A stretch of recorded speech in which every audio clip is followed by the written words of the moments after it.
Good morning to all. Today we are dealing with the third part of mucogingival problems.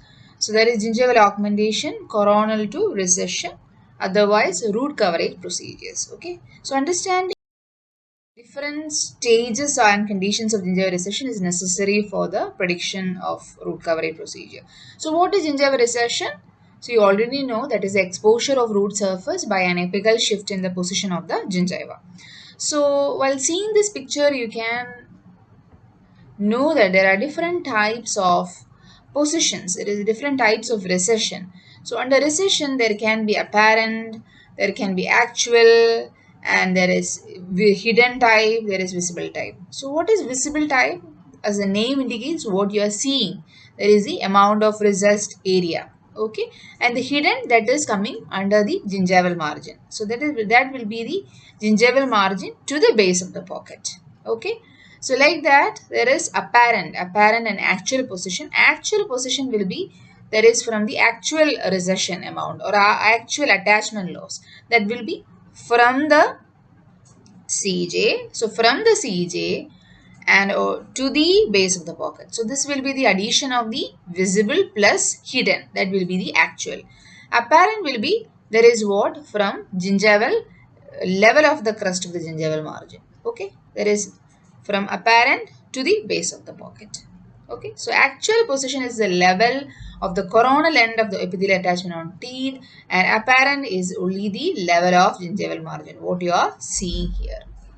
Okay, so that is the apparent. So severity of recession is determined by the actual position of the gingiva and not its apparent position. Okay, so that is what we are seeing here. So the severity will be determined by the actual position, not the apparent position. Okay, so that is gingival recession. And the predictability of the root coverage can be enhanced or by the different classifications. So we have got several classifications for it. There is in 1960, Sullivan and Atkins classified gingival recession as four anatomic categories. There is shallow, narrow, shallow wide, deep narrow, and deep wide. So this is the early classification. Okay, this helped to categorize the lesion but did not enable the clinician to predict the outcome of therapy. So the predictability of root coverage can be enhanced by the reasoned the other classification that is given by Miller.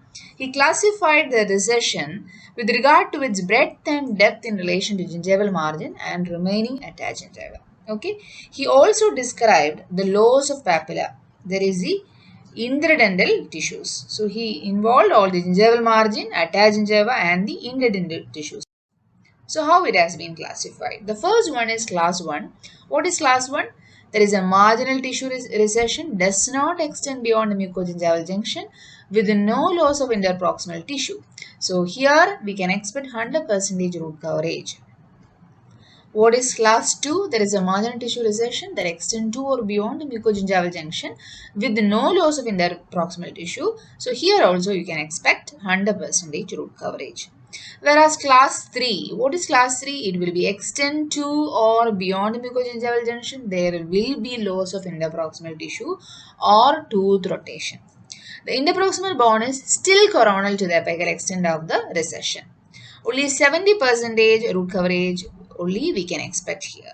Okay, whereas class 4 marginal tissue recession extends to or past the mucogingival junction with severe loss of interproximal tissue or tooth rotation. So here less than 50% root coverage is expected. Okay. So coming to the details of each one, there is class 1 as we told. You can see that it can be localized or generalized, or it can be narrow or wide. You can see that there will be not be any loss of bone or soft tissue in the dental area. You can see that there is intact in the dental area, but it will not extend to the mucogingival junction. This is the mucogingival line, so it will not extend to mucogingival junction. The next one, there is a marginal tissue recession extends to or beyond the mucogingival junction. You can see that there is also no loss or bone of soft tissue area, loss of soft tissue or hard tissue in the dental area. This type of recession can be classified into subdivided into wide and narrow. Okay, so this is extending beyond the mucogingival junction. See, you can see that this is the mucogingival junction. There is this line.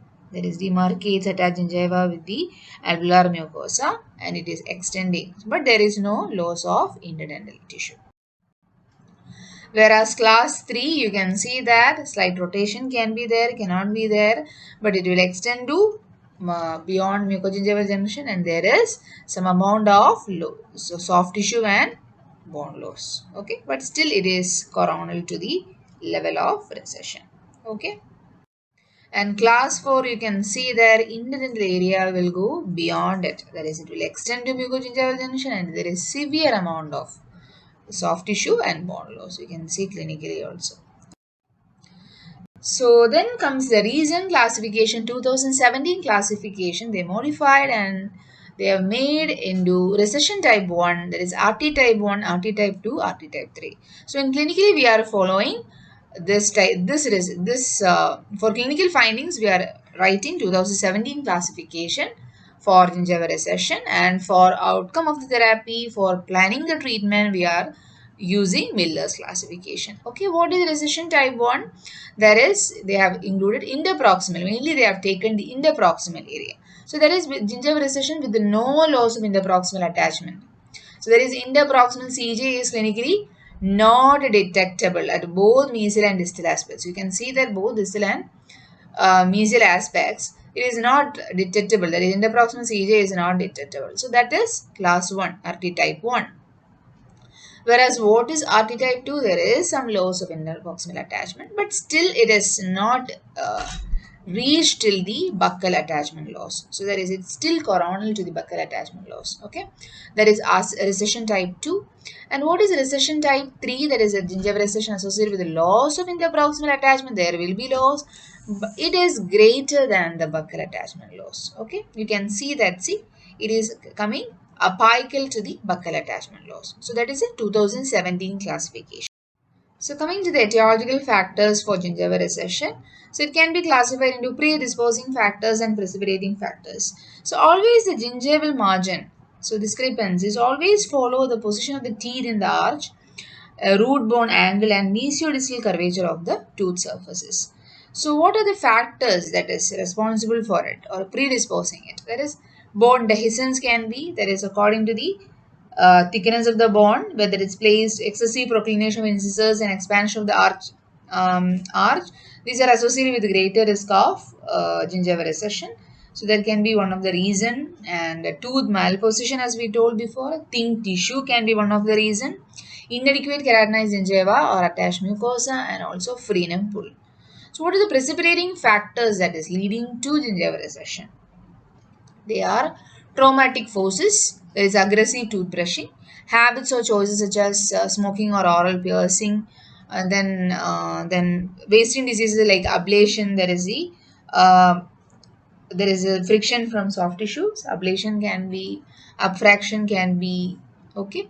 So erosion can be, abrasion can be. So all things can lead to this recession, and plaque-induced inflammation, obviously, and orthodontic treatment, subgingival restorations, and similar therapies. So coming to the consequences of there is gingival recession. There is, it can lead to acidic problems, plaque retention, hypersensitivity, root caries, hyperemia of the pulp. So there is a need of root coverage procedure. So what are the treatment options for gingival recession? There is restoration in the non-surgical method. We have restorations, crowns and veneers. The crowns may be placed to widen the clinical crown, which may camouflage the exposed root surfaces. Construction of gingival mask. There is a silicone flexible gingival veneer or mask can be used. Then surgical root coverage techniques can be used. So what is predictability? There is root coverage predictability. So how it can get influenced? So mainly it is influenced by the mucogingival junction and the loss of interdental septa or interdental gingiva and the extent of malposition. These are the three factors which determines the success of root coverage procedures. Okay, mucogingival junction, there is adequate attached gingiva, how it is, then only they can go for the surgical procedures from the pericle type of graft. Or what about the interdental septa or interdental gingiva? That is, if there is interdental bone loss, then it makes more complicated. And also the extent of malposition, if it is too much crowded, labially placed, Then there is if thin bond, thin tissue, that will also this affects the treatment. So what are the criteria for the selection of techniques? Obviously, the surgical site should be free of plaque and inflammation, adequate blood supply to the donor tissue, anatomy of the recipient and the donor site, important, and stability of the grafted tissue to the donor site, minimal trauma to the surgical site. So what are the root coverage procedures? We have free gingival autograft. So we already explained the mucogingival problems first part and second part, and free connective tissue autograft is there. Pedicle autografts is there. So there is an attached one, not free one. And under that we have laterally positioned one or a double papilla flap, coronally positioned flap, and we have semilunar pedicle flap. Okay. Other than that, we have subepithelial connective tissue graft, guided tissue regeneration, there is GCR membrane, and pouch and tunnel technique, and alloda. So coming to the details of each procedure. Okay. So what is a graft? That you already know, there is a piece of living tissue that is transplanted surgically. So what is the donor site? The area which donates the graft, either free or pedicle examined palate or adjacent to the defect area. Recipient side, there is the area of defect which is prepared well before to receive the graft from the donor site. Okay. So what is free gingival autograft? So that is introduced by John in 1963 and the Sullivan Atkins in 1968. Simple and highly predictable when used to increase the amount of attached gingiva. Okay. It can also be used over an extraction socket or a Swiss graft. So Miller applied this classic free autogingival autograft with modifications for root coverage. So how it is done? The same way, so before that, if we are using for root coverage procedures, right? So that is, we have to, roots are planed and varnished, and then it will be applied. The acetic acid will be applied for 5 minutes for root conditioning. Then we have to prepare the recipient site. How we can prepare the recipient site? So always we have to prepare a firm connective tissue bed to receive the graft. Okay. So that is this is very necessary that we have to, in free grafts, the recipient bed surrounding the denuded root surface should be extended wider to allow for better blood supply. Okay. It has to be widened. This is necessary because a portion of donor tissue overlies over the root surface. So this does not have blood supply. So we have to have a wider area adjacent to the root surface. Okay. So make a horizontal incision in the interdental papilla at the right angles. You can see that it should be at right angles. Okay. To create a margin against the graft which may have a butt joint with the incision. Then we have to make vertical incisions. They are made at proximal 9 angles of the adjacent tooth, and the retracted tissue to be removed. It has to be removed. Okay. Then made an intact periosteum in the apical area. So then coming to obtain the graft from the donor site. So here there is a free gingival autograft, that is we are obtaining from the donor site. That is the usual donor site, that is the palate. So you can see the template is being placed on the palate. A shallow incision is made to the desired thickness and one edge of the graft. Elevate the edge and hold it with tissue forceps or with the suturing. Continue to separate the graft with the blade. Then the graft is removed and the palate is sutured for hemostasis. So this is what we are doing. That is the whole procedures in this diagrammatic representation. You can see that we are taking the epithelium and connective tissue. There is a free gingival graft and we are keeping it. So that is transferring it to the area and then stabilizing it with the sutures. Okay. So then we have given Perio-Pack for the donor site. So this is the healing of the recipient. So this is what in the clinical diagram you can see that there is recession. See, we have prepared the connective tissue bed. We have denuded the root surface around this, and we have made a wider area for the placement of the graft. You can see that this has been placed, and then the sutures have been placed to secure it. Okay, the suspension suture and the periodontal suture has been given, and then this is the post-operative view. Okay. So then coming to the free connective tissue autograft. So this is introduced by Levine in 1991. So this is same as that of the free gingival autograft. The only thing is that here we are taking only the connective tissue. There is the only difference with this. Okay. So this is following is a step-by-step procedure that is already we have explained in the previous lectures. That is divergent vertical incisions should be given at line angles of the two to be covered, creating a partial thickness flap for at least 5 mm apical to the receded area. So then we have to apically pull it and suture to the periosteum using a gut suture. Then we have to, the same way how we have done for free gingival autograft, we have to thoroughly scale and root plane the exposed surface. The facial prominence on the root surface is also reduced, which is a favorable anatomy onto the donor tissue is placed. You can see that obtaining the graft from the palate. So there is a connective tissue graft. So it is sutured after the graft. The donor site is sutured after the graft is removed. You can see that the transferring the graft to the recipient side and suture it with the gut suture. Good stability of the graft must be obtained with a minimal number of sutures. Then we are covering the graft with sterile foil and placing the periodontal pack.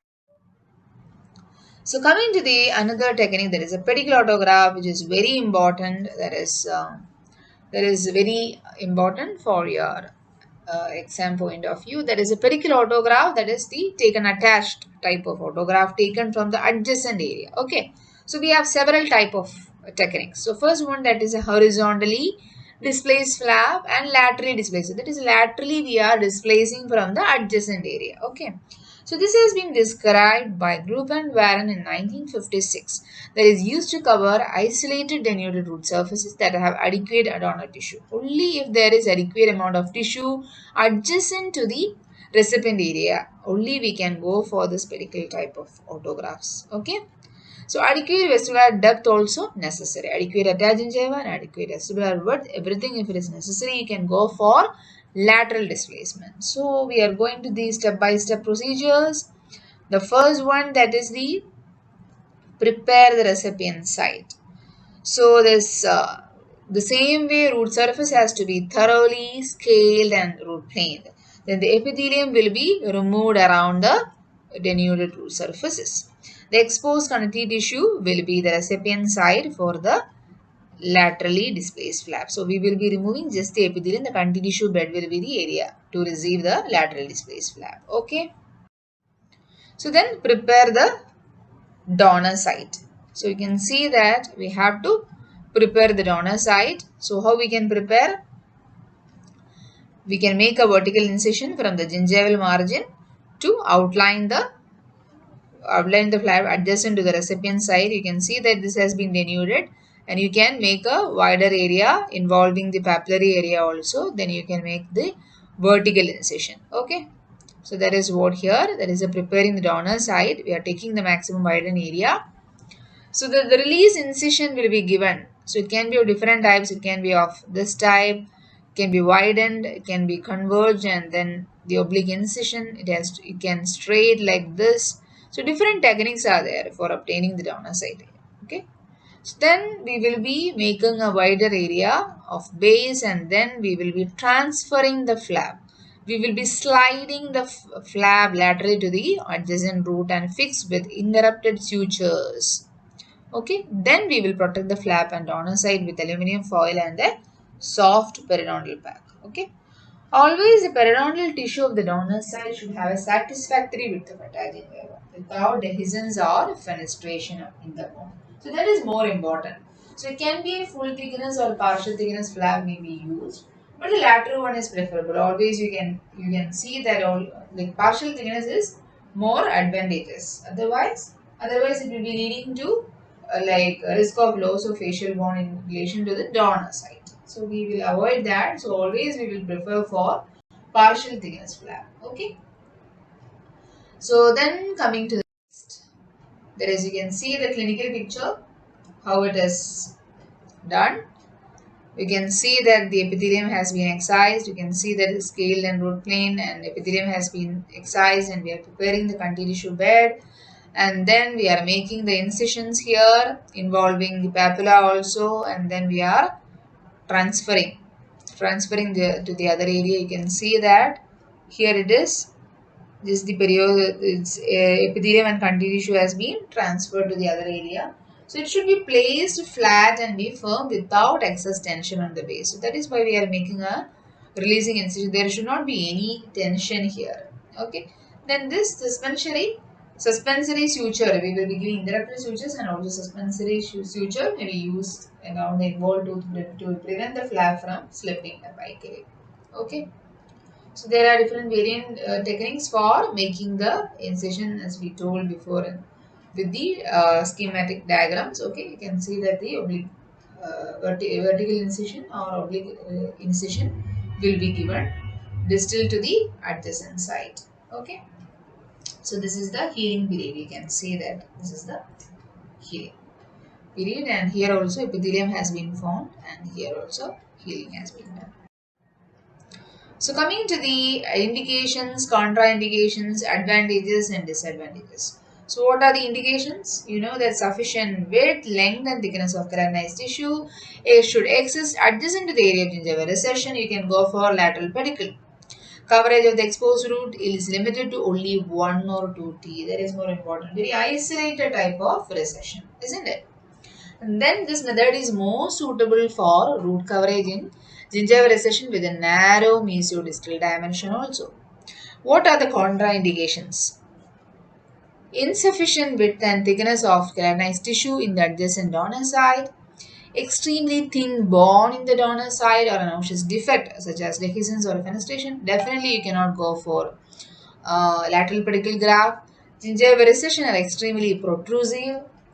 Deep periodontal pocket and remarkable loss of interdental alveolar bone in the adjacent area. Narrow oral vestibule, multiple teeth involved.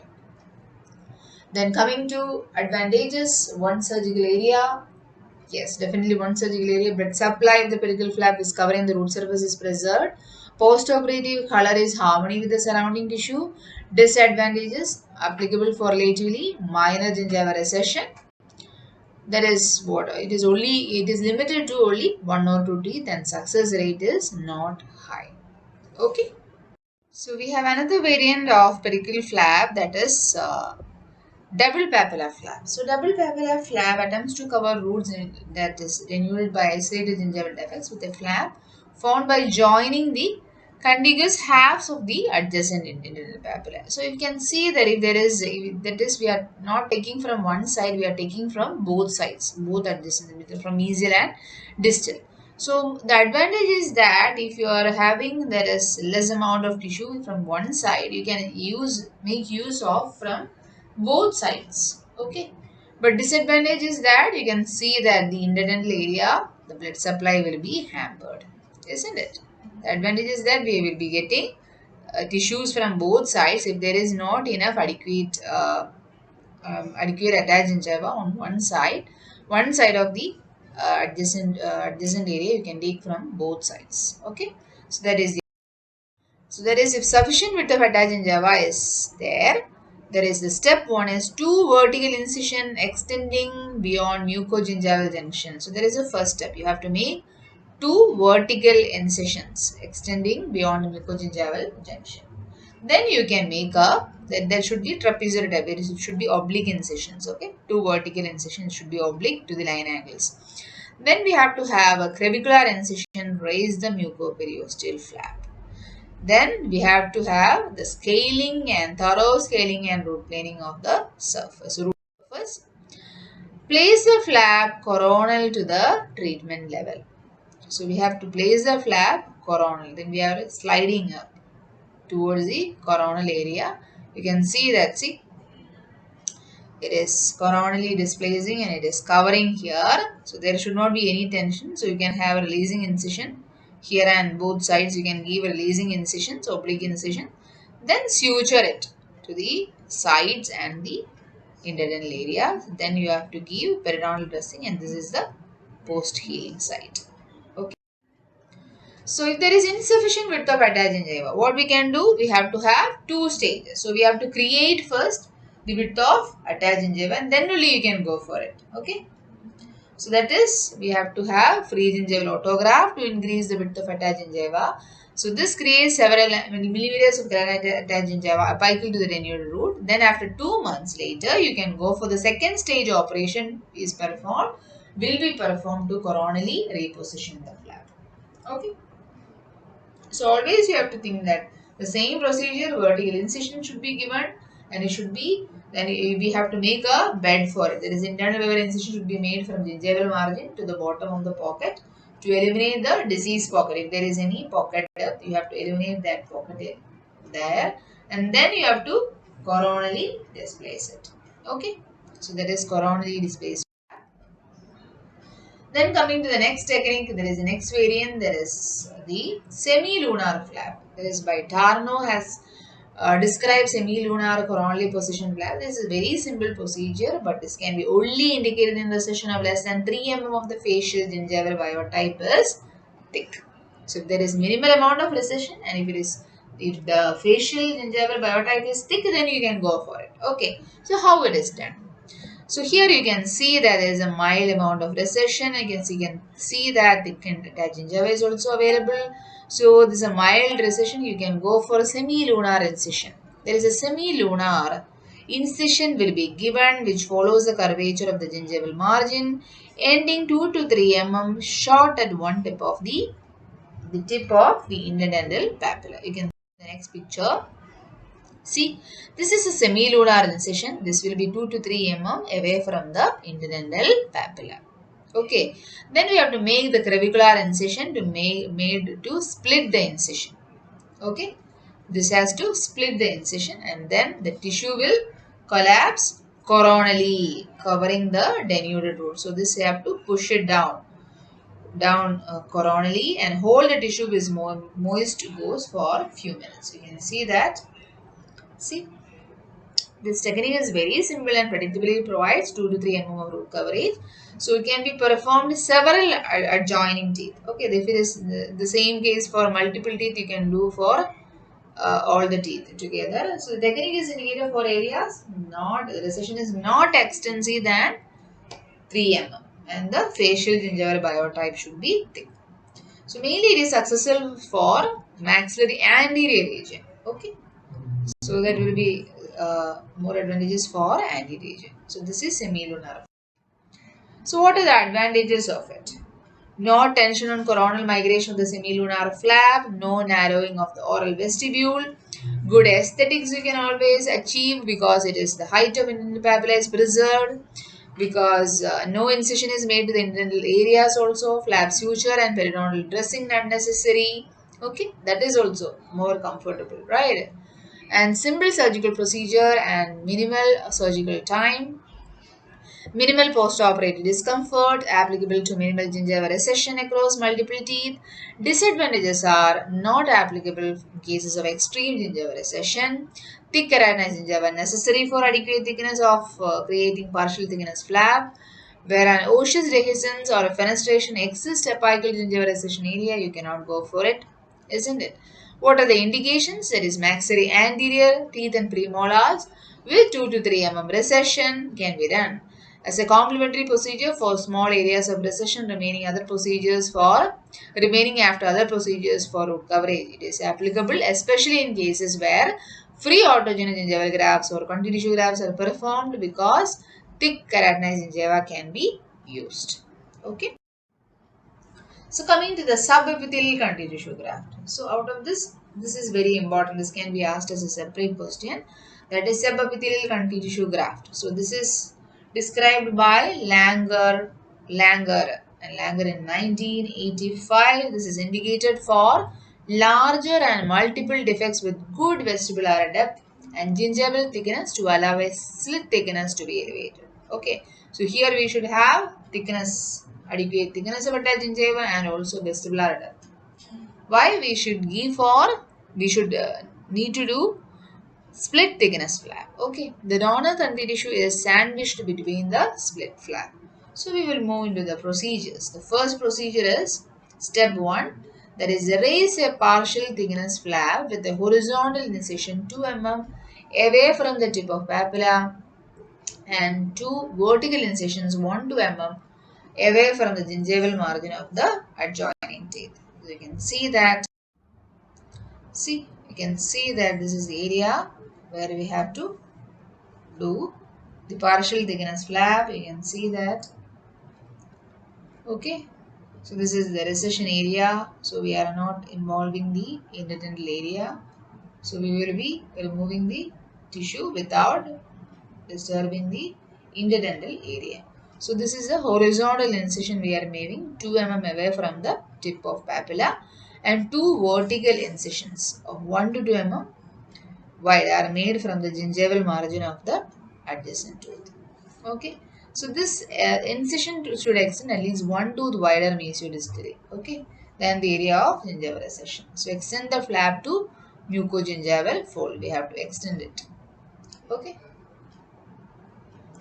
So the next one is the exposed root surface will be scaled and root planed. So then we have to, so we have prepared the conti tissue bed and obtain a subepithelial conti tissue from palate near the molar. So we have to get the subepithelial conti tissue graft from the palate, that is by means of horizontal incision. So 5 to 6 mm from the gingival margin of molars and premolars. The palatal wound is sutured in a primary closure. Then place the conti tissue on the denuded root. Okay, that is where conti tissue is sandwiched in the split flap and then sutured with resolvable sutures to the periosteum. Then cover the graft with the outer portion of split thickness flap and suture it interdentally. Okay, cover the area with the dry foil and surgical dressing will be given. So after 7 days, the dressing and sutures will be removed. Okay. So that is the subepithelial conti tissue graft, and we have a subperical conti tissue graft also. That is only with conti tissue graft will be taken from the adjacent area. Okay, that is one of the variant of. So you can see that this is subepithelial conti tissue graft being taken from the palate and then placed on the area, and then we are placing the epithelium over it and then suturing. Okay. So coming to the guided tissue regeneration for root coverage. So Pini Prato et al. Describe a technique based on the principle of guided tissue regeneration. So what is this? It should result in reconstruction of the attachment apparatus along with the coverage of the denuded root surface. Okay. So we are moving to the step-by-step techniques. That is, a full thickness flap is reflected to the mucogingival junction, continuing as a partial thickness flap 8 mm apical to the mucogingival junction. So first, from the initial area, we will be incising the, or we will be making a full thickness flap first thing, then continuing as a partial thickness flap 8 mm apical to the mucogingival junction. Then after that, to the mucogingival junction, we will be going with a partial thickness flap. Okay. Then the membrane will be placed. This membrane is placed over the denuded root surface. So it will be trimmed and adapted to the root surface and covers at least 2 mm of the marginal periosteum. It will be kept on this. And then a suture is passed through the portion of the membrane and that will cover the bone. So this suture is tied. So the suture is tied on the exterior end to bend the membrane and creating a space between the root and membrane. So this space allows the growth of tissue beneath the membrane. Okay. The flap is then positioned coronally and sutured. Okay. So after 4 weeks later a small envelope flap is performed and the membrane is carefully removed. So nowadays we are using a resorbable type of GTR membrane. So then we will be placing again, the flap will be placed coronally if it is unresorbable to protect the growing tissue and suture. Okay. So then 1 week later the sutures will be removed again. So that is about the GTR membrane. Okay.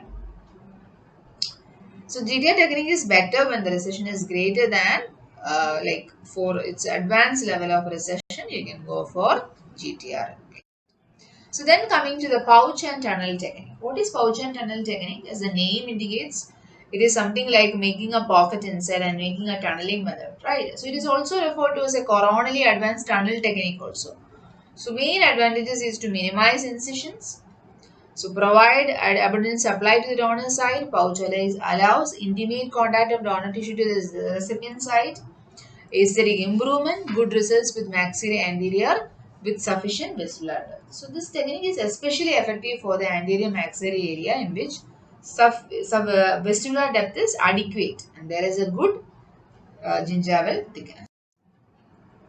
So coming to the steps, the first one is circular incision will be made around the incision. So we will be making a circular incision. You can see that we will be making a pouch inside. Okay, using the curator blade, a tunnel is being created beneath the adjacent papilla. Okay, so you can see that, see this area and to the adjacent area. So without incising the incisive papilla, you will be making a tunnel inside it. Okay, inside the buccal papilla. Then the split thickness pouch is being created apical to the papilla which has been tunneled. You can see that, see, this has been passed. The probe is easily passing through it, so that is getting tunneled.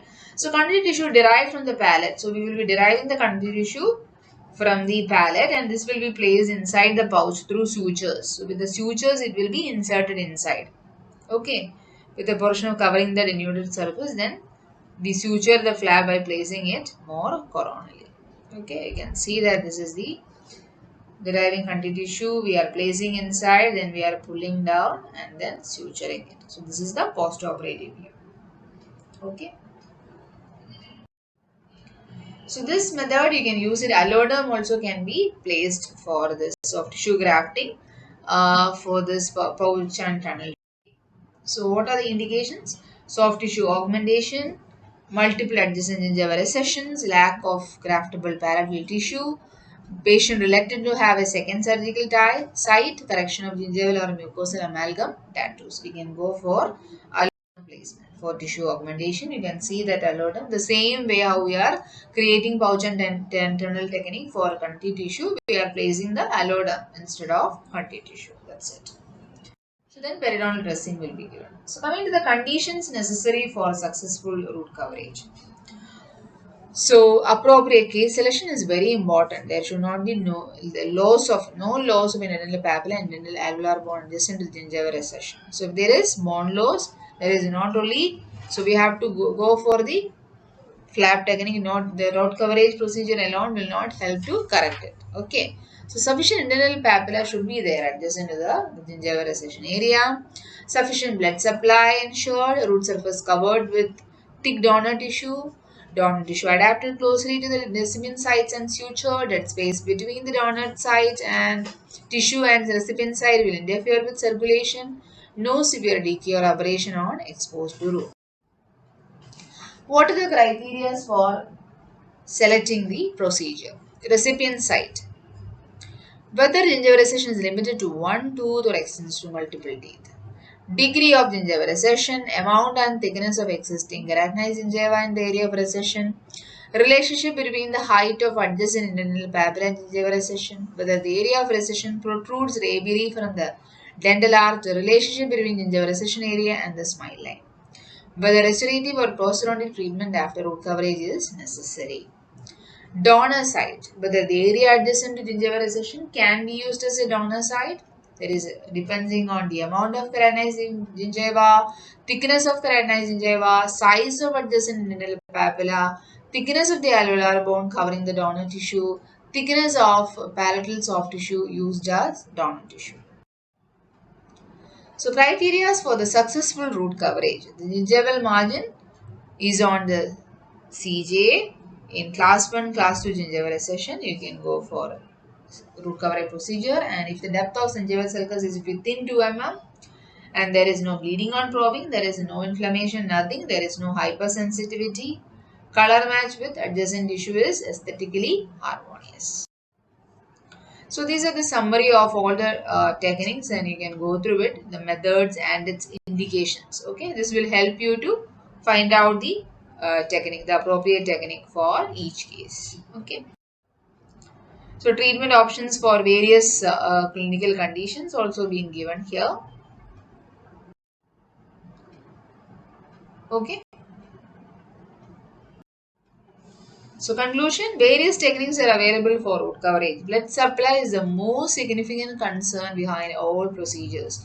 So newer techniques are constantly being developed and are being incorporated into periodontal practice. But careful analysis and selection of appropriate technique play a major part in the success of root coverage. Okay, then thank you. Have a nice day.